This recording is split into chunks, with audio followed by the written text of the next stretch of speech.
没有默克尔的德国失去了骨头，国内噩耗不断，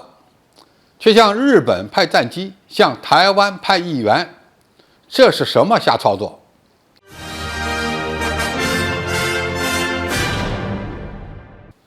观众朋友、网友朋友，大家好，我是付天少。德国是欧洲大国之中经济实力最强的国家，也是欧盟国家中以中国贸易额最大的国家。在默克尔领导的年代，德国还曾一度想与法国争夺欧洲的领导权，并且有希望加入联合国常任理事国。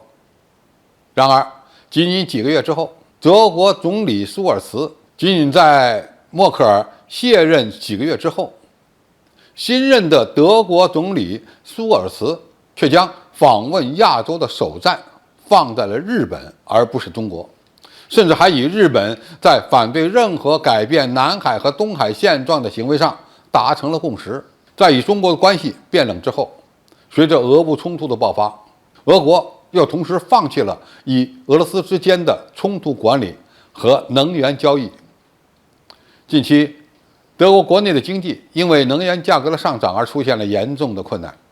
北溪天然气管道又被炸毁，德国可能在未来几年内都将失去廉价的俄罗斯天然气，这无疑将会极大地冲击德国本已脆弱的能源供应体系，尤其是那些以俄罗斯天然气为能源的德国工业。德国一边冷对中国，一边敌对俄罗斯，还被美国逼着向乌克兰提供大量军火。从表面上看，德国日益成为一个愿意在海外更坚定地追求西方集团安全利益的国家。其实，这是一个失去了脊梁骨的国家，正在甘心被美国的利益集团所收割。这样的现实的确令人痛心。德国在今年早些时候首次订购了 F-35隐身战斗机，这也破坏了默克尔政府一直拒绝购买美国的 F-35，以保护欧洲当地的航空工业。德国空军参谋长卡尔·莫尔纳中将因有争议的主张而被迫辞职。这几天，德国更加魔幻的做法又来了。在德国出动台风战斗机参加在澳大利亚举行的快速太平洋演习之后，又将这些战斗机派到了日本，以参加日本与德国有史以来的首次空军演习。要注意一点，日本和德国可都是二战的战败国，他们一起进行空中联合演习，暗含着针对中国，特别是在台海局势日趋紧张的当下，这发出了一种什么样的信号呢？这必然会令中国这个德国产品的最大客户感到不满。10月1日，德国向台湾派遣了一个由6名议员组成的代表团，这必然会进一步恶化中德两国之间的关系。中国的外交部门一再警告说，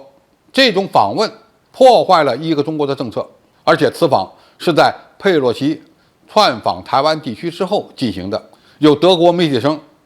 此举有可能会导致中国的报复。在派遣议员窜访台湾和向日本派出战斗机的同时，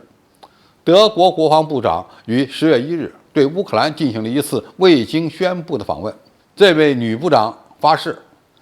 要向乌克兰增加军事援助，包括提供 IRIS-T 防空系统，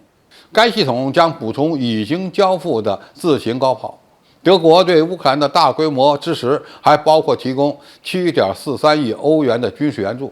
这将进一步恶化德国与莫斯科的关系，而损失俄罗斯的市场和天然气的供应，对德国的经济来说是毁灭性的。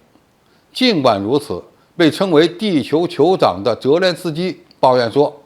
德国交付的武器在质量上低于标准，特别是德国火炮的性能很差。当下德国经济面临着日益严重的危机，超过15000家德国商店将面临破产。到2023年底，成千上万的德国公司可能会接着破产。德国的5G 覆盖率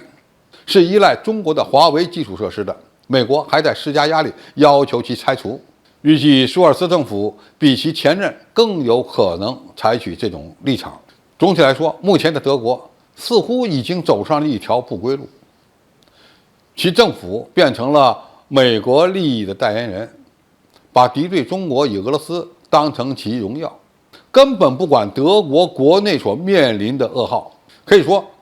他们现在所秉持的政策和举动，真的是不知死活。好，今天评述就到这里，谢谢大家收看，我们下期再见。